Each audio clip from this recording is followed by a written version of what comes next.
Hello hello hello दोस्तों, क्या हाल है। तारीख आज 12 मई 2026, दिन मंगलवार, हिंदी तिथि 10 मई। और आइए बात करते हैं आज के मुख्य समाचार में देश भर की तमाम बड़ी खबरों पर नजर डालते हैं। देखिए, पहली खबर, असम राज्य में आज 12 मई को नई सरकार का शपथ ग्रहण होगा, जिसमें प्रधानमंत्री नरेंद्र मोदी और गृह मंत्री अमित शाह भी शामिल होंगे। और असम के पूर्व मुख्यमंत्री हिमंत बिस्वा शर्मा ही वापस दोबारा मुख्यमंत्री पद की शपथ लेंगे आज। वहीं मध्य प्रदेश में शिक्षक भर्ती पर भी सरकार ने बड़ा फैसला लिया। 4000 नियुक्ति आदेश जारी किए। 12 मई आज से ही स्कूल चॉइस फिलिंग शुरू होने जा रही है। मध्य प्रदेश सरकार ने देश के युवाओं को राहत देते हुए टीचर्स के लिए फाइनली ऑर्डर जारी कर दिया है। और मौसम विभाग का भी कहना है कि आज 12 मई को अगले 14 घंटों के दौरान देश के 11 राज्यों में तूफानी बारिश का अलर्ट है। 60 किलोमीटर प्रति घंटा की रफ्तार से हवाएं भी चलेगी। तो आगे मैं आपको बताऊंगा और भी पूरे मौसम समाचार विस्तार से। फिलहाल देखिए अगली बड़ी खबर, सोना खरीदने की जरूरत नहीं है, ऑनलाइन क्लास लें, कम तेल का प्रयोग करें, वर्क फ्रॉम होम करें। प्रधानमंत्री नरेंद्र मोदी ने 24 घंटे के अंदर दूसरी बार देशवासियों से फिर से वही अपील की है। पीएम मोदी ने देश के नागरिकों से एक बार फिर से अपील करते हुए कहा कि जहां तक संभव हो पेट्रोल डीजल का उपयोग कम करें। मेट्रो, इलेक्ट्रिक बस, इस तरह के पब्लिक ट्रांसपोर्ट का ज्यादा इस्तेमाल करें। खुद की गाड़ियां, कार, बाइक वगैरह कम चलाएं। पीएम मोदी ये लगातार दूसरा दिन रहा जब देशवासियों से ये अपील किए हैं। सोना भी कम खरीदें 1 साल तक, घर में तेल भी कम खाएं, स्कूल भी ऑनलाइन चलाएं जितना हो सके, कंपनियां वर्क फ्रॉम होम दें। तो प्रधानमंत्री की इस दूसरी बार की अपील पर अब देश में चिंता भी बढ़ गई है, क्योंकि अभी एक दिन पहले भी आपको पता होगा पीएम मोदी ने कुछ ऐसा ही स्टेटमेंट दिया था। यहाँ तक कि प्रधानमंत्री ने यह भी कहा था कि भारत में तेल के कुएं नहीं है, तो इसलिए गाड़ियों में तेल कम खर्च करें। तो नरेंद्र मोदी के इन बयानों को लेकर अब विपक्ष से कांग्रेस ने भी प्रतिक्रिया दी। देखिए, राहुल गांधी बोले कि देश चलाना मोदी के बस की बात नहीं है, सोना ना खरीदें, विदेश न जाएं, इस तरह की 7 अपीलें उपदेश नहीं बल्कि केंद्र सरकार की नाकामी के सबूत हैं। राहुल गांधी ने कहा कि जब भी संकट आता है हर बार जिम्मेदारी जनता पर डाल देते हैं ताकि खुद जवाबदेही से बच निकले। देश चलाना कंप्रोमाइज्ड पीएम के बस की बात नहीं है। लोकसभा में विपक्ष के नेता राहुल गांधी ने नरेंद्र मोदी की अपील पर यह प्रतिक्रिया की। वैसे ये तो आपको पता होगा कि प्रधानमंत्री ने आखिर ऐसा क्यों कहा, क्योंकि ईरान, इजराइल, अमेरिका के बीच जंग चल रही है, हॉर्मुज स्ट्रेट बंद है और इस वजह से दुनिया भर में कच्चे तेल, क्रूड ऑयल की सप्लाई ठप पड़ी है। और वहीं बड़ी खबर देखिए, पीएम मोदी की इन अपील के बाद बीते दिन ज्वेलरी कंपनियों के शेयर भी 10% तक टूट गए, क्योंकि पीएम मोदी ने सोने चांदी की ज्वेलरी को लेकर भी ये अपील की है कि अगले 1 साल तक शादी ब्याह वगैरह भी हो तो भी सोना न खरीदें। तो प्रधानमंत्री के इस बयान के बाद अब रिपोर्ट आ रही कि सराफा मार्केट में ज्वेलरी की डिमांड 10% तक घट सकती है। और पीएम मोदी की इस सोना न खरीदने की अपील के बाद देश भर के सराफा कारोबारी भी चिंता में आए। मौजूदा संकट के समय मांग घटाने के बजाय सरकार को उन्होंने दूसरी सलाह दी है। केंद्र सरकार की इस अपील पर ज्वेलर्स एसोसिएशन ने भी प्रतिक्रिया देते हुए कहा कि मांग को खत्म करने के बजाय घरेलू स्तर पर पड़े सोने को मुख्य धारा में लाना और उसकी रिसाइकलिंग करना एक बेहतर समाधान है, क्योंकि पीएम मोदी के इस बयान के एक दिन बाद ही सोने की चमक फीकी पड़ी। खाद्य तेल के मामले में भी गिरावट देखने को मिली। देश भर के कई अलग अलग कारोबारी चिंता में आए प्रधानमंत्री के इन बयानों की वजह से।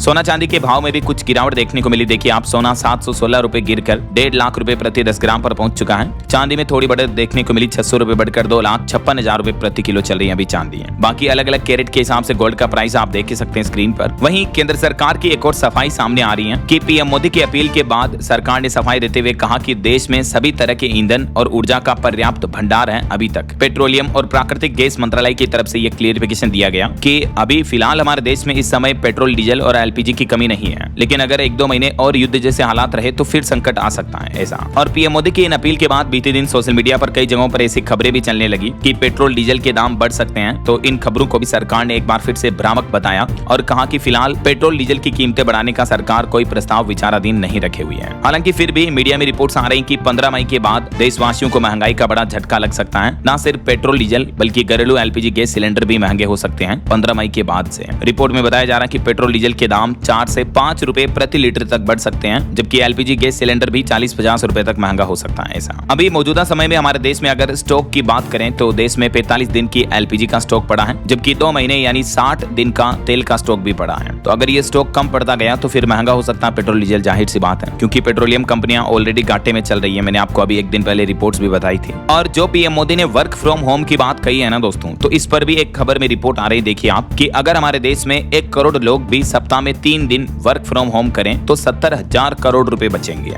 इतनी तेल की खपत कम होगी। तो जाहिर सी बात है कहीं न कहीं पीएम मोदी के इस बयान पर अगर कंपनियां अमल करती हैं और उन कर्मचारियों को वर्क फ्रॉम होम दिया जाता है जिनका ऑफिस आना इतना जरूरी आवश्यक नहीं है, तो इससे भी हमारे देश में तेल की अच्छी खासी बचत हो सकती है। चलिए अगली बड़ी खबर देखिए, सरकार ने रसोई गैस सिलेंडर पर भी एक बड़ा फैसला लिया। अब इन उपभोक्ताओं को नहीं मिलेगा सब्सिडी का लाभ। जी हाँ, बढ़ते एलपीजी संकट के बीच सरकार ने एलपीजी सब्सिडी को लेकर भी सख्ती बढ़ा दी है। अब तय लिमिट से ज्यादा कमाई वाले परिवारों को सख्ती से एसएमएस भेजकर जानकारी अपडेट करने को कहा जा रहा है और तय समय में जवाब नहीं देने पर गैस सब्सिडी बंद भी की जा सकती है। किन परिवारों को ये एसएमएस आ रहा और अगर आपको भी एसएमएस आया तो उसके बाद क्या करें, तो इसको लेकर सोशल मीडिया पर एक वेरीफाइड सीए ने पोस्ट शेयर किया। ये देख सकते हैं आप पोस्ट में क्या है एग्जैक्टली। तो सरकार जो है वो इनकम टैक्स रिकॉर्ड चेक कर रही है लोगों के। जिन लोगों की इनकम टैक्स लिमिट बढ़ी हुई है, सालाना 10 लाख रुपए से ज्यादा आप कमाते हो, तो इस ऑनलाइन पोर्टल पर आपको एलपीजी सब्सिडी छोड़ने के लिए डिटेल भरनी होगी। वैसे भी सरकार पहले भी कई बार ये साफ कर चुकी है कि 10 लाख रुपए या इससे ज्यादा सालाना आय वाले परिवार पहली योजना के तहत एलपीजी सब्सिडी पाने के पात्र नहीं है। और क्योंकि अभी तो एलपीजी का संकट चल रहा है ऑलरेडी, यही वजह की सरकार एक बार फिर से लोगों को एसएमएस भेजकर ये वेरीफाई करवा रही है। ऐसे में कमाई का पता कैसे लगाएगी सरकार? आपके पैन कार्ड नंबर से आपके इनकम टैक्स का रिकॉर्ड चेक किया जाएगा।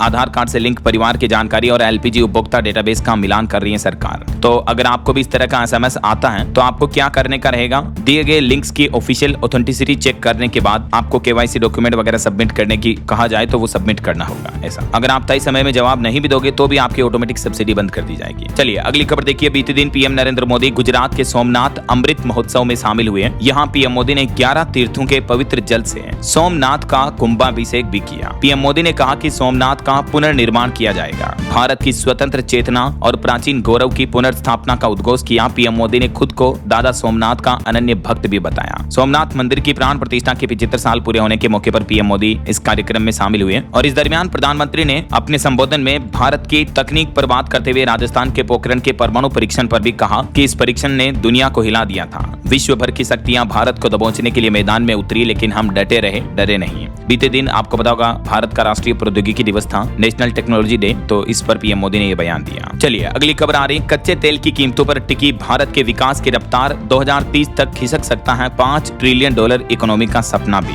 जी हाँ, एसबीआई द्वारा जारी लेटेस्ट रिसर्च रिपोर्ट के मुताबिक इस साल वित्त वर्ष 2026-27 में भी भारत की विकास दर अंतर्राष्ट्रीय कच्चे तेल की कीमतों पर निर्भर करेगी, जिससे रुपए में गिरावट और महंगाई पर भी असर पड़ेगा। यानी यदि क्रूड ऑयल महंगा रहता है तो $5 ट्रिलियन इकोनॉमी का जो लक्ष्य भारत ने तय किया 2030 तक बनने का, वो लक्ष्य भी खिसक सकता है। अभी मौजूदा समय में क्रूड ऑयल की कीमतें $100 के पार चल रही हैं। पेट्रोलियम मंत्रालय की खुद डेटा के मुताबिक अप्रैल और मई में अभी तक भारत ने अंतर्राष्ट्रीय बाजार से औसतन $109 प्रति बैरल की दर से कच्चे तेल खरीदा है। तो काफी महंगा मिल रहा है अभी क्रूड ऑयल, और अगर ये क्रूड ऑयल महंगा बना रहा तो भारत की विकास रफ्तार और गिर सकती है। ऐसा क्योंकि दोस्तों आप देख पा रहे होंगे कि ईरान अमेरिका इजराइल जंग की वजह से ना सिर्फ कच्चा तेल महंगा हो रहा है, बल्कि दिनों दिन भारतीय रुपए में भी गिरावट होती जा रही है। बीते दिन भी देखिए आप, डॉलर के मुकाबले कुछ पैसे और टूटकर रुपया 95.31 प्रति डॉलर के नए लो पर पहुंच चुका है। ये गूगल का लाइव प्राइस रेट भी आप देख सकते हैं, $1 के मुकाबले अभी रुपया 95.31 पर चल रहा है। हालांकि एसबीआई की रिसर्च में एक अच्छी रिपोर्ट ये भी सामने आ रही है कि दुनिया में वैश्विक संकट चल रहा है, उसके बावजूद अभी तक के समय में तो भारत की अर्थव्यवस्था मजबूत उड़ान पर बनी हुई है। यही वजह की फाइनेंशियल ईयर 2027 में 6.6% जीडीपी ग्रोथ का अनुमान लगाया है। एसबीआई रिपोर्ट में कहा गया है कि मजबूत खपत और क्रेडिट ग्रोथ से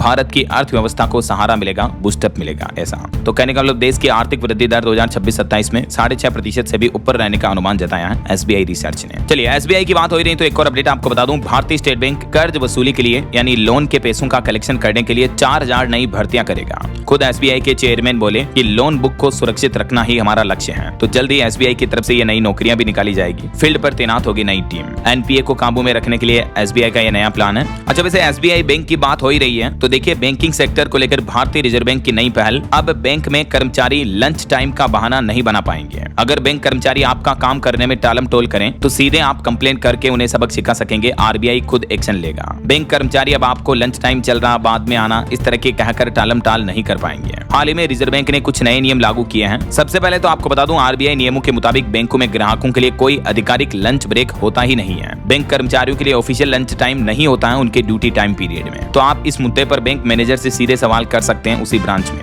तो मैनेजर आपकी कंप्लेंट सुनेगा और अगर 30 दिन के अंदर भी आपकी किसी तरह की बैंकिंग शिकायत का समाधान नहीं हो तो आप सीधा आरबीआई के बैंकिंग लोकपाल के पास कंप्लेंट कर सकते हैं। और इसके लिए सिंपल तरीका है, या तो आप इस ऑनलाइन पोर्टल पर जाकर फाइल है कंप्लेंट बटन पर क्लिक करें, या आप इस ईमेल पर भी अपनी परेशानी लिखकर भेज सकते हैं, या हेल्पलाइन नंबर 14448 डायल करके भी अपनी बैंकिंग समस्या से जुड़ी शिकायत दर्ज करा सकते हैं, है ना। चलिए दोस्तों, अगला अपडेट देखिए। देश के उद्योगपति गौतम अडानी बोले कि एनर्जी इंटेलिजेंस को राष्ट्रीय प्राथमिकता बनाना होगा। अडानी ग्रुप भारत में डेटा सेंटर्स के लिए 9.5 लाख करोड़ रुपए का निवेश करेगा। उन्होंने ये भी बड़ी घोषणा की है। और बड़ी चौंकाने वाली खबर देखिए, उत्तर प्रदेश के 15 जिलों में बोतल बंद पानी में मिला कोलीफॉर्म बैक्टीरिया। कई बड़े बड़े ब्रांड का जो पानी आता है उनका बोतल बंद पानी जांच में फेल पाया गया। अब विभाग की तरफ से कार्रवाई के सख्त निर्देश भी दिए गए हैं। और खबर है, सुप्रीम कोर्ट ने पेंडिंग जमानत याचिकाओं को लेकर कुछ सुझाव दिए। कहा कि हाई कोर्ट में जल्द सुनवाई के लिए ऑटोमेटिक लिस्टिंग सिस्टम बनाया जाए ताकि तय समय में फैसला आए। सुप्रीम कोर्ट ने बीते दिन सोमवार को देश के अलग अलग हाई कोर्ट में जमानत याचिकाओं की बढ़ती संख्या पर चिंता जताई और एक मजबूत सिस्टम व्यवस्था बनाने का सुझाव भी दिया। वहीं बीते दिन आपको पता होगा नेशनल टेक्नोलॉजी डे था। इस मौके पर आईआईटी खड़गपुर, दिल्ली, मद्रास समेत कई जगहों पर कार्यक्रम हुए और इनके डायरेक्टर्स, सीनियर्स का कहना है कि एआई आर्टिफिशियल इंटेलिजेंस आज के समय में सिर्फ चैटबॉट नहीं है, यह खेत, स्कूल, अस्पताल तक पहुंच रहा है। 3 आईआईटी डायरेक्टर्स और भाषिनी सीईओ ने देश के भविष्य के टेक्नोलॉजी मिशन के बारे में भी युवाओं को बताया। चलिए बड़ी खबर देखिए, देश में 1 जुलाई 2026 से वीबीजी रामजी बिल फाइनली लागू हो जाएगा, जो कि पुरानी मनरेगा योजना की जगह लेगा। केंद्र सरकार की तरफ से ऑफिशियली घोषणा कर दी गई है और सरकार ने यह भी कहा कि ये नया बिल लागू होने के बाद भी इन बदलावों से देश के मजदूरों पर, श्रमिकों पर कोई असर नहीं पड़ेगा।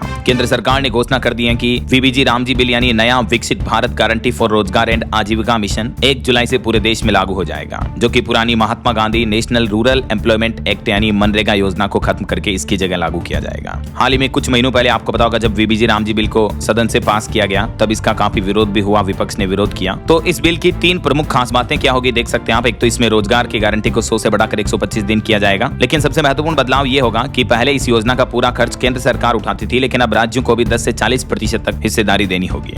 और बुआई, कटाई, किसानों के फसलों के वर्किंग सीजन के टाइम 60 दिन के समय इस योजना में रोजगार नहीं मिलेगा ताकि मजदूर उपलब्ध रह सके। जबकि पुरानी मनरेगा योजना क्या है, इस बारे में भी डिटेल जानकारी आप देख सकते हैं स्क्रीन पर। चलिए अगली खबर देखिए। अपनी अफसर पत्नी से विवाद के बाद सुर्खियों में आए एक सफाई कर्मी आलोक मौर्य ने अब बड़ी घोषणा की है। एसडीएम ज्योति मौर्य के पति आलोक मौर्य अब राजनीति में एंट्री लेंगे और उन्होंने कहा कि वो पत्नी पीड़ितों की आवाज उठाएंगे। वहीं खबर है, महाराष्ट्र के टीसीएस कंपनी नासिक केस में रिपोर्ट सामने आ रही कि महिलाओं ने डर की वजह से शिकायत नहीं की, बल्कि एनसीडब्ल्यू रिपोर्ट में सामने आया कि महिलाओं को ट्रांसफर और नौकरी जाने का खतरा था। इस वजह से उन्होंने शिकायतें की। कुछ सीसीटीवी भी बंद पड़े मिले। टीसीएस की नासिक यूनिट में हाल ही में आपको पता होगा महिला कर्मचारियों के साथ इस तरह के धर्म परिवर्तन और जबरन यौन हिंसा के मामले देखने को मिले थे। वहीं बॉलीवुड से खबर देखिए, ठग सुकेश के मनी लॉन्ड्रिंग केस में जैकलीन को बड़ा झटका लगा। अभिनेत्री की सरकारी गवाह बनने की मांग का ईडी ने विरोध किया। वहीं खबर है, फिर होगी दुनिया की सबसे बड़ी चोरी। नेटफ्लिक्स ला रहा मनी हाइस्ट का नया सीजन। जी हाँ, ये एक वेब सीरीज है जिसमें प्रोफेसर चोरी का प्लान करते हैं, अगर आपने देखी होगी तो नेटफ्लिक्स ने इस वेब सीरीज का एक नया टीजर जारी किया है जिसमें यह हिंट दिया गया कि मनी हिस्ट का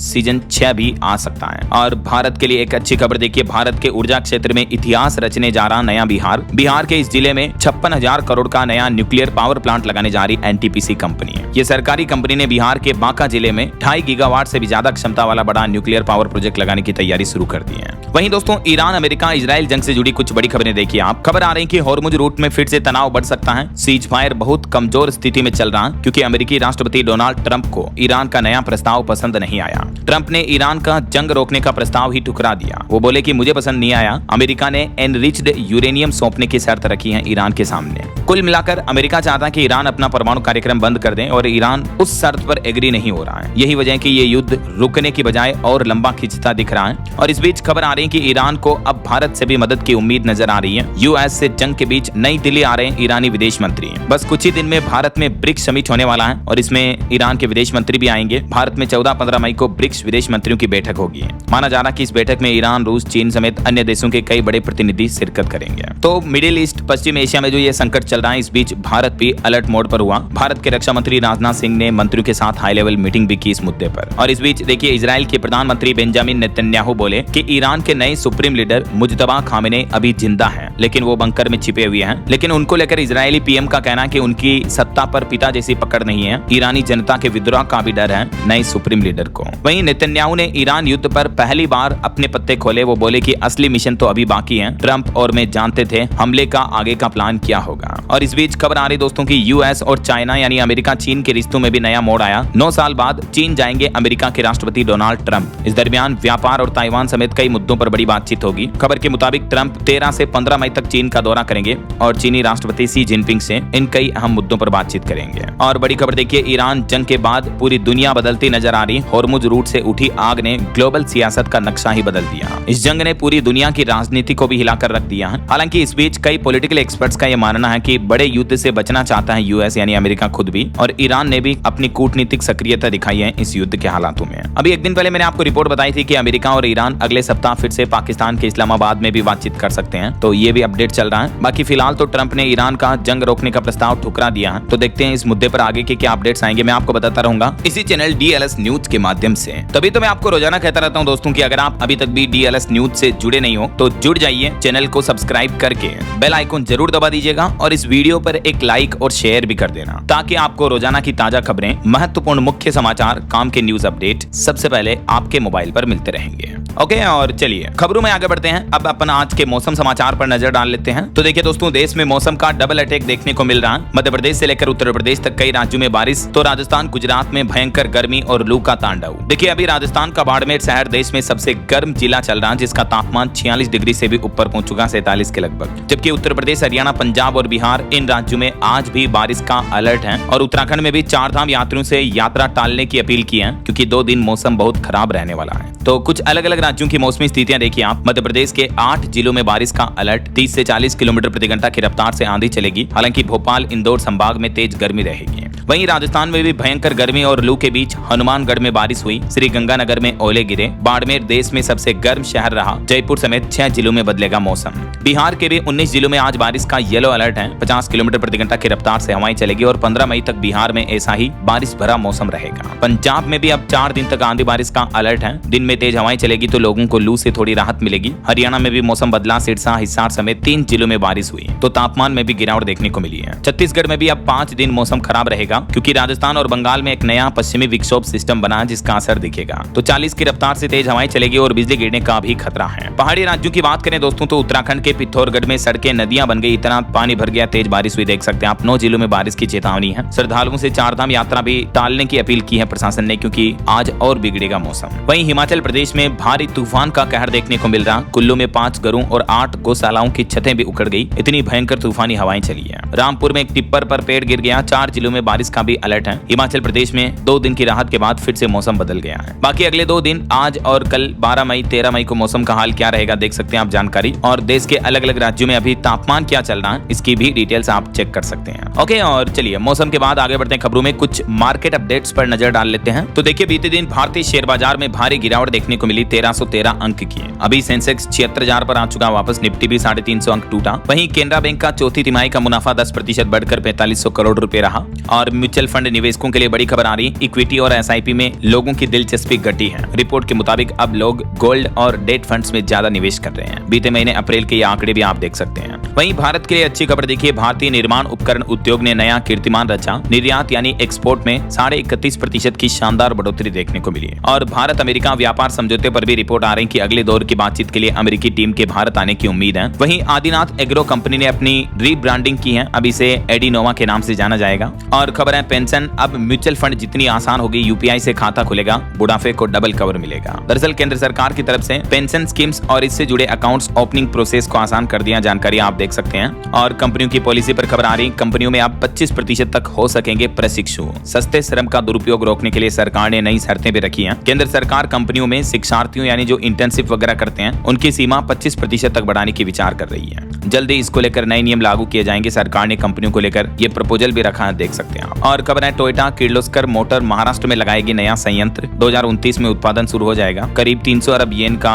इन्वेस्टमेंट किया जाएगा। ओके, और चलिए मार्केट अपडेट्स के बाद आगे बढ़ते हैं खबरों में। कुछ पॉलिटिक्स से जुड़ी खबरें देखिए आप। पश्चिम बंगाल की मुख्यमंत्री ममता बनर्जी ने बंगाल चुनाव में भाजपा की जीत को सुप्रीम कोर्ट में चुनौती दी। टीएमसी 31 सीटों के नतीजों के खिलाफ सुप्रीम कोर्ट पहुंची और याचिका में कहा कि इन सीटों पर जीत का अंतर एसआईआर में कटे वोटों से भी कम है। तो कोर्ट ने कहा कि आप इस मुद्दे को लेकर नई याचिकाएं लगाएं, क्योंकि बंगाल में एसआईआर के डेटा देखिए आप। एसआईआर से पहले 7 करोड़ 66 लाख वोटर्स थे, जबकि एसआईआर के बाद 6 करोड़ 76 लाख वोटर्स ही रह गए। लगभग 90 लाख से भी ज्यादा वोटर्स के नाम कटे थे एसआईआर अभियान में। तो बंगाल की पूर्व टीएमसी यानी ममता सरकार का यह कहना कि एसआईआर की वजह से भाजपा की जीत हुई है ऐसा। वहीं इधर देखिए बंगाल के मुख्यमंत्री शुभेंदु अधिकारी ने पहले ही कैबिनेट बैठक में ताबड़तोड़ एक्शन लिया। ममता सरकार में नियुक्त सभी मनोनीत अधिकारियों को बर्खास्त कर दिया। बीते दिन सीएम शुभेंदु अधिकारी की पहली कैबिनेट बैठक हुई, जिसमें टोटल 6 बड़े फैसले लिए गए। एक तो बांग्लादेश सीमा पर फेंसिंग के लिए अगले 45 दिन में बीएसएफ को जमीन दे दी जाएगी। बॉर्डर फेंसिंग के लिए जवानों को यह जमीन मिलेगी। इसके अलावा बंगाल की भाजपा सरकार का एक और फैसला, जल्द ही बंगाल में भी नए आपराधिक कानून लागू होंगे। और मुख्यमंत्री का कहना है कि केंद्र सरकार की आयुष्मान भारत योजना पर भी काम शुरू हो चुका है बंगाल में। और भी शुभेंदु कैबिनेट की बैठक में क्या क्या फैसले लिए गए, ये कुछ पॉइंट्स आप देख सकते हैं स्क्रीन पर। वहीं पश्चिम बंगाल सरकार ने पुलिस कर्मियों को भी गायों की तस्करी पर निगरानी बढ़ाने का निर्देश दिया है। इसके अलावा देखिए महिलाओं को हर महीने 3-3 हजार रुपए बसों में फ्री सफर समेत शुभेंदु अधिकारी ने महिलाओं के लिए भी कई बड़े ऐलान किए। कहा कि बंगाल में जल्द ही ये भी नई योजनाएं शुरू की जाएगी। और खबर आ रही कि बंगाल में मंत्रियों को भी विभाग बांट दिए गए। गृह मंत्रालय खुद मुख्यमंत्री शुभेंदु ने अपने पास रखा। दिलीप घोष को पंचायती राज मंत्रालय दिया गया। अग्निमित्रा को महिला बाल विकास मंत्रालय और निश्चित को युवा कल्याण विभाग दिया गया। और बड़ी खबर देखिए पश्चिम बंगाल के मुख्य निर्वाचन अधिकारी को बनाया गया राज्य का मुख्य सचिव। टीएमसी ने कहा कि ये एक और बीजेपी की नई चाल है। पश्चिम बंगाल के मुख्य निर्वाचन अधिकारी बनाए गए हैं जो राज्य के मुख्य सचिव थे। चीफ इलेक्शन अफसर को ये बनाया नए मुख्यमंत्री शुभेंदु अधिकारी ने बड़ा फैसला लिया। बताया जा रहा है कि इन्हीं की निगरानी में बंगाल के चुनाव संपन्न हुए हैं, तो इस वजह से बंगाल सरकार ने इनको नियुक्त कर दिया है। वहीं देखिए तमिलनाडु में भी 17वीं विधानसभा का पहला सत्र शुरू हुआ। मुख्यमंत्री विजय उदयनिधि और ईपीएस ने सदस्य पद की शपथ भी ली। अच्छा, तमिलनाडु के नए मुख्यमंत्री विजय की विनम्रता देखिए जरा, कितने हम्बल हैं वो, उनकी हम्बलनेस देखिए।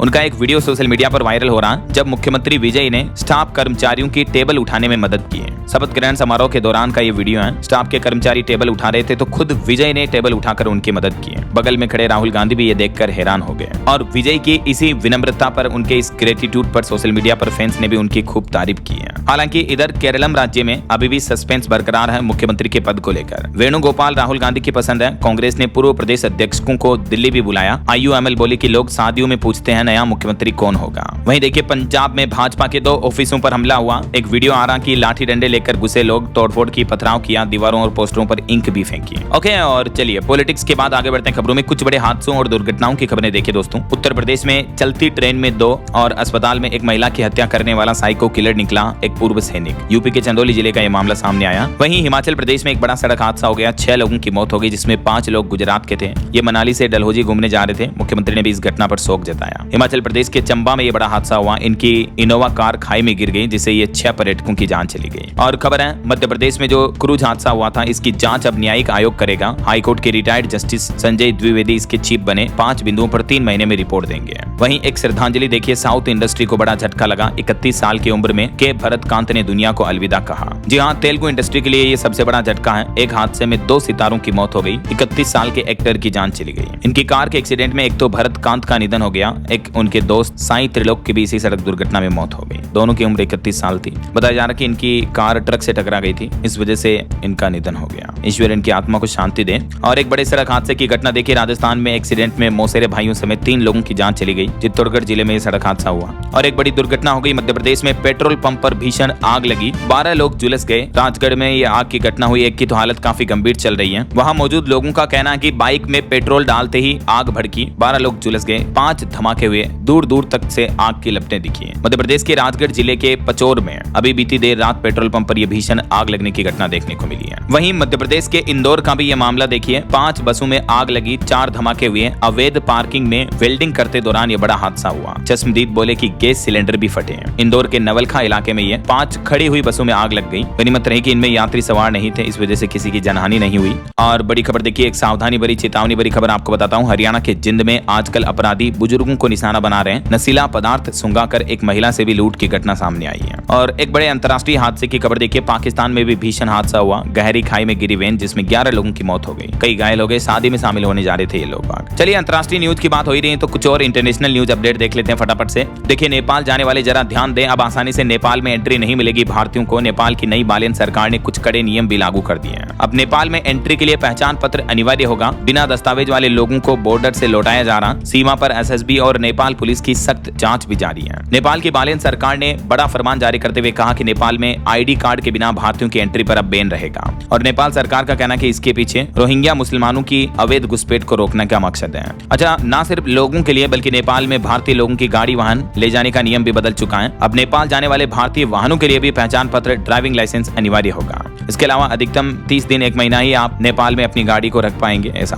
तो नेपाल में भी अब एंट्री आसान नहीं होगी। बालियन सरकार ने बच्चों के लिए भी कुछ नियम लागू कर दिए हैं। एक तो जो भारत से नेपाल जा रहे हैं उनके लिए प्रवेश करने के लिए वैध पहचान पत्र जैसे आधार कार्ड, वोटर आईडी, पासपोर्ट वगैरह ये अनिवार्य कर दिया है। और 15 साल से कम आयु के बच्चों के लिए भी जन्म प्रमाण पत्र या स्कूल आईडी दिखाना अनिवार्य होगा। यदि किसी के पास पहचान पत्र नहीं है तो उन्हें बॉर्डर से ही वापस भेजा जा रहा है। ऐसा इस नियम के बाद नेपाल सीमा पर भी लोगों की भीड़ देखने को मिली है। हालांकि नेपाल का कहना है कि ये नियम भारतीय लोगों के लिए नहीं बल्कि नेपाल समेत अन्य नागरिकों पर भी लागू है। ऐसा और एक रिपोर्ट सामने आ रही है कि भारतीय दवाओं पर जो नेपाल ने अड़ंगे लगाए, इस वजह से नेपाल में अभी दवाओं का भी भारी संकट देखने को मिल रहा है। जीवन रक्षक औषधियों की घोर कमी का खतरा बढ़ रहा है। चलिए अगली बड़ी खबर देखिए, हंता वायरस के संपर्क में आए 17 यात्री अमेरिका लाए गए। उन्हें 42 दिन के लिए क्वारंटीन में भेजा गया है क्योंकि इस वायरस से किडनी फेल होने का खतरा रहता है और कोरोना की तरह ये भी महामारी ना बन जाए, इसलिए इनका पहले ही क्वारंटीन कर दिया गया है। जो जहाज पर आपको पता होगा हंता वायरस में संक्रमित कुछ लोगों की मौत हुई थी, इस घटना के बाद अब अमेरिका ने ये एक्शन लिया। हालांकि हंता वायरस संकट के बीच भारत के लिए एक राहत की खबर आ रही है। एमवी होडियंस पर भारतीय क्रू सुरक्षित हैं। भारतीय दूतावास बोला कि दोनों स्वस्थ और बिना लक्षण के हैं। वहीं जापान में तो एक नई पहल देखिए, हंता वायरस और इस तरह की बीमारी वाली महामारियों से रक्षा के लिए देवताओं के रथ सड़कों पर उतारे हैं जापानी लोगों ने।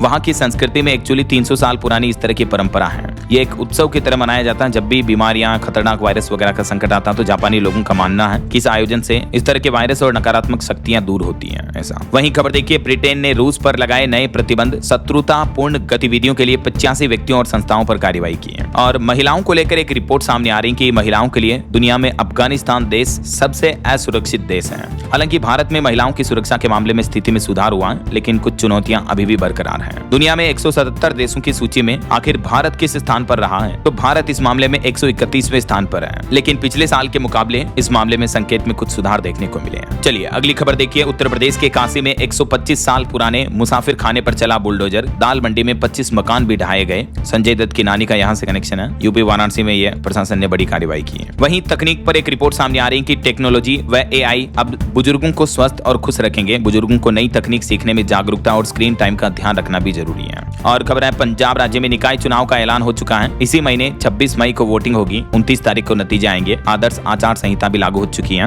और चुनाव में प्रत्याशियों के लिए खर्च लिमिट भी लागू की गई है। पंजाब निकाय चुनाव का पूरा शेड्यूल क्या होगा देख सकते हैं आप डिटेल्स। और खबर आ रही है कि राजस्थान के 25 लाख श्रमिकों की बढ़ेगी मजदूरी। डीए की तरह महंगाई के हिसाब से हर साल बढ़ोतरी होगी। राजस्थान के श्रमिकों के लिए राहत की खबर है। मुख्यमंत्री भजनलाल शर्मा की तरफ से ये मजदूरी में बढ़ोतरी को मंजूरी दे दी गई है, तो 22 से 45% तक बढ़ोतरी की संभावना नजर आ रही है। वहीं राजस्थान में देखिए, किसानों के लिए भी अच्छी खबर है। दुर्लभ बिल्ली ने बकरी मारी तो अब सरकार बकरी देगी। और राजस्थान राज्य में पहला गोट बैंक भी खुलने जा रहा है। राजस्थान के जैसलमेर में ये वन विभाग की तरफ से नई पहल की गई है। और खबर देखिए, बिहार में बिजली उपभोक्ताओं को बड़ी राहत मिली। पंचायत में ही मिलेगा ऑन द स्पॉट समाधान। अगर आपकी बिजली से जुड़ी कोई उपभोक्ताओं की समस्या है तो उनका समाधान अब तुरंत मिल पाएगा। 19 मई से बिहार में ये नया अभियान भी शुरू होने जा रहा है। बिहार के कुछ और अपडेट्स देखिए दोस्तों, जमीन की खरीद बिक्री से पहले सीओ देंगे अपडेट की जानकारी। बिहार में 15 मई से ये भी नया सिस्टम लागू होगा जमीन मकान प्लॉट की खरीद बिक्री को लेकर। और बिहार में 5000 बहालियों पर भी बड़ा अपडेट आ रहा। एक्शन में है मंत्री भगवान सिंह कुशवाहा। वो बोले कि अब रुकी बहालियां नहीं रहेगी पेंडिंग। बिहार के नए योजना एवं विकास मंत्री भगवान सिंह ने पदभार संभालते ही महिलाओं को लेकर ये घोषणा की है। वहीं खबर है, बिहार में अब वार्ड सदस्य संभालेंगे मोक्ष धाम कब्रिस्तान का दायित्व। मृत्यु प्रमाण पत्र प्रक्रिया में तेजी आएगी इससे। बिहार सरकार ने यह भी बड़ा फैसला लिया है। और बिहार राज्य के 6 लाख शिक्षकों के लिए भी जरूरी खबर है, सरकार जल्दी नई ट्रांसफर पॉलिसी भी लागू करेगी, ये प्लान है। चलिए अगला अपडेट देखिए, दिल्ली सरकार ने चाइल्ड केयर से निकलने वाले बच्चों के लिए आफ्टर केयर योजना शुरू की है और इसके लिए पहले चरण में 3.5 करोड़ का बजट भी जारी कर दिया है। अब चाइल्ड केयर से 18 साल की उम्र पूरी कर चुके बच्चों को बाहर आने पर दिल्ली सरकार मदद देगी अलग अलग तरह की।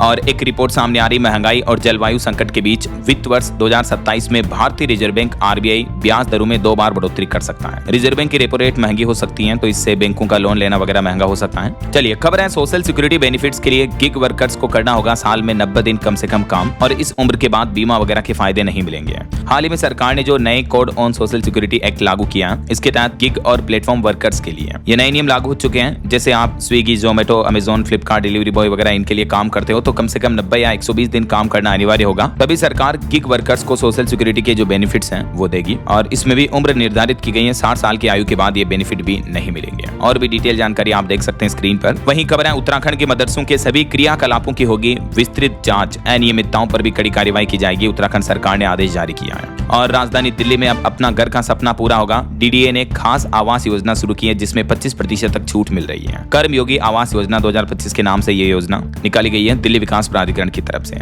और दिल्ली के 13 जिलों में आज से शुरू होने जा रहा विशेष अभियान, 300 से ज्यादा लोगों को सहायता दी जाएगी। सामाजिक कल्याण विभाग की तरफ से ये नया अभियान चलाया जा रहा है। 15 मई तक चलेगा ये अभियान। और देखिए झारखंड के उद्योग मंत्री ने बड़ा बयान दिया। राजधानी रांची से होगी फैक्ट्रियों की ऑनलाइन मॉनिटरिंग, सेफ्टी मानकों की अनदेखी पर फैक्ट्री मालिकों को नापा जाएगा, मतलब सख्त कार्रवाई होगी। वहीं हरियाणा में चौटाला सरकार के जैसे ही फिर बनेगा राज्य औद्योगिक सुरक्षा बल। सरकारी और निजी संस्थानों को मजबूत सुरक्षा भी मिलेगी। ये 2 नए बल गठित करने की तैयारी की है हरियाणा सरकार की तरफ से। वहीं खबर है चीन और पाकिस्तान की अब खेर नहीं, भारतीय सेना के ड्रोन से बरसेंगे गाइडेड रॉकेट। GPS जाम होने पर भी दुश्मन का होगा काम तमाम। इंडियन आर्मी को 2 नए स्वदेशी अत्याधुनिक हथियार मिलने जा रहे हैं, जिससे भारतीय सेना की ताकत बढ़ेगी। और उत्तर प्रदेश के किसानों के लिए अच्छी खबर है, खरीफ सीजन में बीज खरीदने पर 50% तक का अनुदान दिया जाएगा। यूपी के कृषि मंत्री की तरफ से घोषणा की गई है। वहीं यूपी के डिग्री कॉलेजों को भी मिलेगी नई पहचान। NAAC रैंकिंग से सुधरेगी उच्च शिक्षा की गुणवत्ता। अब उत्तर प्रदेश के डिग्री कॉलेजों को A+, AA++ रेटिंग, इस तरह की रेटिंग दी जाएगी, जैसे होटल की रेटिंग होती है ना, 5 स्टार 7 स्टार वैसे। और खबर है सावधान किसान भाई, अब इन किसानों को नहीं मिलेगी 3% ब्याज की छूट। यूपी में DCB की तरफ से यह नया नियम जारी किया गया है। मुरादाबाद जिला सहकारी बैंक लिमिटेड ने किसानों के लिए नई शर्त लागू कर दी है। बैंक ने स्पष्ट किया कि किसान ऋण पोर्टल के माध्यम से किसी अन्य बैंक से ब्याज, अनुदान या क्लेम लेने वाले किसानों को अब जिला सहकारी बैंक की ओर से मिलने वाली 3% ब्याज राहत का लाभ नहीं मिलेगा। चलिए कुछ और स्टेट न्यूज अपडेट देख लेते हैं फटाफट से। देखिए राजस्थान सरकार ने मूल निवास बनाने के नियमों में बदलाव किया है। अब किराएदार भी बनवा सकेंगे सर्टिफिकेट। और राजस्थान में घर और जमीन खरीदना भी महंगा होगा। 1 महीने पहले ही 10% DLC रेट बढ़े थे, अब कलेक्टर दरों को फिर से रिव्यू करेंगे। वहीं देश की पहली बार काउंसिल जहां चुनाव मतगणना पूरी तरह से ऑनलाइन हुआ, ये भी राजस्थान में हुई है। और मध्य प्रदेश में अगली मोहन कैबिनेट बैठक में नई तबादला नीति लाई जाएगी, मध्य प्रदेश सरकार की घोषणा है। वहीं मध्य प्रदेश में पेयजल योजनाओं में देरी करने वाले ठेकेदारों को ब्लैकलिस्ट किया जाएगा। और MP में ई-फार्मेसी के विरोध में 20 मई को दवा दुकानें बंद रखेंगे। कई जिलों में दवा व्यवसायी व्यापारियों ने घोषणा की है। और मध्य प्रदेश में मुख्यमंत्री लाडली बहना योजना को 3 साल पूरे हो चुके हैं। इस महीने 1835 करोड़ रुपए ट्रांसफर करेंगे CM मोहन यादव। नरसिंहपुर जिले से ये 36वीं किस्त जारी करेंगे। बताया जा रहा है कि 13 मई को 1500 रुपए की अगली किस्त आ जाएगी कल। और MP में फिलहाल शुरू नहीं होंगे परिवहन चेक पोस्ट, हाईकोर्ट ने स्टे लगा दिया है। वहीं छत्तीसगढ़ के लिए बड़े गर्व की बात देखिए, छत्तीसगढ़ के युवा फिल्मकार को यूक्रेन में मिलेगा ICJ अवार्ड। 2500 से ज्यादा फिल्मों में चुनी गई छत्तीसगढ़ के भीम चीताराम नाम की ये फिल्म 14 मई को ये अवार्ड प्रदर्शन होगा। और यूपी में मुख्यमंत्री योगी आदित्यनाथ बोले कि सनातन को मिटाने वाले मिट्टी में मिले। काशी विश्वनाथ में ओम का जाप किया। गुजराती महिलाओं ने लगाए नारे वोट फॉर भाई साहब। वहीं उत्तर प्रदेश के मैदानों से निकलेंगे अंतर्राष्ट्रीय खिलाड़ी। 5 स्पोर्ट्स कॉलेजों में दाखिला प्रक्रिया भी शुरू हो चुकी है, देख सकते हैं आप जानकारी। और बिहार में देखिए पटना में 56 किलोमीटर का एक और लंबा दूसरा मरीन ड्राइव बनने जा रहा। 4 एक्सप्रेसवे से जुड़ेगा। ये 50 लाख लोगों को सीधा फायदा होगा। वहीं हरियाणा में पेड़ों की सुरक्षा के लिए नया कानून बनेगा। हाईकोर्ट में सरकार ने यह खुलासा किया है। और हरियाणा में सफाई कर्मचारियों ने दूसरी बार अपनी हड़ताल बढ़ाई। 14 मई तक सड़कों पर रहेंगे। संघ बोला कि सरकार हमारी मांगे नहीं सुन रही है। 14,000 टन कचरा भी सड़कों पर फैला हुआ है सफाई कर्मियों की हड़ताल की वजह से। और खबर है नाम बदलकर रिलीज होगी Lawrence of Punjab film. Punjab Haryana high court ने कहा कि शीर्षक छोड़कर कुछ भी आपत्तिजनक नहीं है। चलिए अगला अपडेट आ रहा है। UAE से लेकर यूरोप तक 5 देशों के दौरे पर जाएंगे जल्द ही प्रधानमंत्री नरेंद्र मोदी। इसी सप्ताह शुक्रवार से 6 दिन के 5 दिवसीय विदेश दौरे पर रहेंगे वो। इस दरमियान 18-19 मई को नॉर्वे में तीसरे भारत नॉर्डिक शिखर सम्मेलन में भी हिस्सा लेंगे। और असम के मुख्यमंत्री हेमंत बिश्व शर्मा के साथ आज 4 मंत्री भी शपथ लेंगे। वहीं पंजाब मंत्रिमंडल में भी बड़ा फेरबदल हुआ। मंत्री संजीव अरोड़ा की गिरफ्तारी के बाद बदली मान सरकार 3 मंत्रियों को नए विभाग भी दिए गए। चलिए कुछ एजुकेशनल अपडेट्स देख लेते हैं फटाफट से। देखिए पहली बड़ी खबर तो नीट UG के पेपर लीक को लेकर बड़ा अपडेट आ रहा है। 3 मई को जो देश भर में ये परीक्षा हुई थी, तो इसको लेकर बीते दिन से पेपर लीक की की भारी खबरें चल रही हैं। इस मामले में 13 संदिग्ध लोगों को हिरासत में लिया गया है। केस पेपर में 600 नंबर के सवाल मैच हुए, उसके बाद ये मुद्दा उठा। केरल से पेपर राजस्थान पहुंचने का दावा किया जा रहा। तो राहुल गांधी ने भी इस मुद्दे को लेकर केंद्र की नरेंद्र मोदी सरकार पर निशाना साधा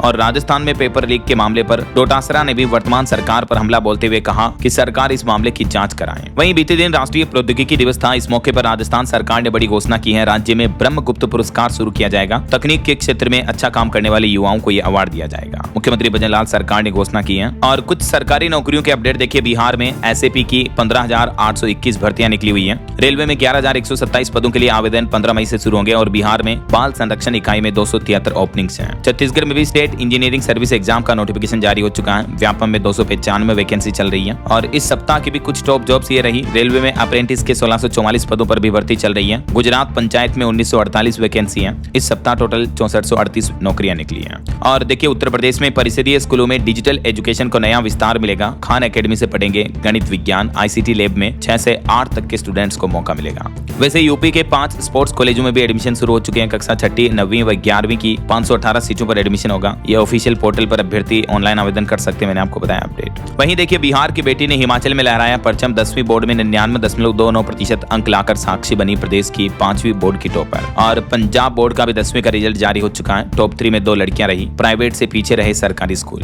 पंजाब में एक तो बेटी जो टॉपर्स रही, स्टेट टॉपर, उसके पिता किसान है। वो बोली कि मैं जज बनूंगी। कुछ रिक्शा चलाने वाले और कारपेंटर के बच्चे भी मेरिट में शामिल हुए हैं। मैनी कांग्रेट्स सभी बच्चों को, उज्जवल भविष्य की शुभकामनाएं। और वहीं एक बड़ी खबर आ रही दोस्तों। एक रिपोर्ट में दावा किया जा रहा है कि सरकार ईंधन के रेट बढ़ाने की तैयारी में है। यानी पेट्रोल, डीजल, एलपीजी गैस वगैरह महंगा हो सकता है। इंपोर्ट घटाने पर भी विचार किया जा रहा। देर रात पीएमओ और आरबीआई की भी बैठक हुई। तेल कंपनियों को रोजाना 1000 करोड़ से ज्यादा का घाटा हो रहा है। तो इस घाटे की भरपाई के लिए केंद्र सरकार इमरजेंसी एक्शन प्लान बनाने पर विचार कर रही है। क्योंकि अभी आपको पता होगा पीएम मोदी ने लगातार दूसरे दिन भी देशवासियों से कहा कि पेट्रोल डीजल का कम इस्तेमाल करें। तो हो सकता है जल्दी ईंधन के रेट्स बढ़ जाए। चलिए खेल समाचार पर खबर देखिए। आईपीएल मैच में पंजाब की लगातार चौथी हार हुई। दिल्ली 3 विकेट से जीती। अक्षर और मिलर के अर्धशतक भी लगे। वहीं आईसीसी एनुअल वनडे रैंकिंग में भारत टॉप पोजीशन पर कायम रहा। न्यूजीलैंड दूसरे और ऑस्ट्रेलिया तीसरे स्थान पर आया। ओके, और चलिए अंत में आज के राशिफल पर नजर डाल लेते हैं। देखिए कन्या राशि वालों के लिए स्थान परिवर्तन फायदेमंद रहेगा और मकर राशि वालों की भी इनकम के नए सोर्स बन सकते हैं। और भी कुछ अलग अलग राशियों का राशिफल आप देख सकते हैं स्क्रीन पर। और हाँ दोस्तों, आप मुझे कमेंट करके बताइए कि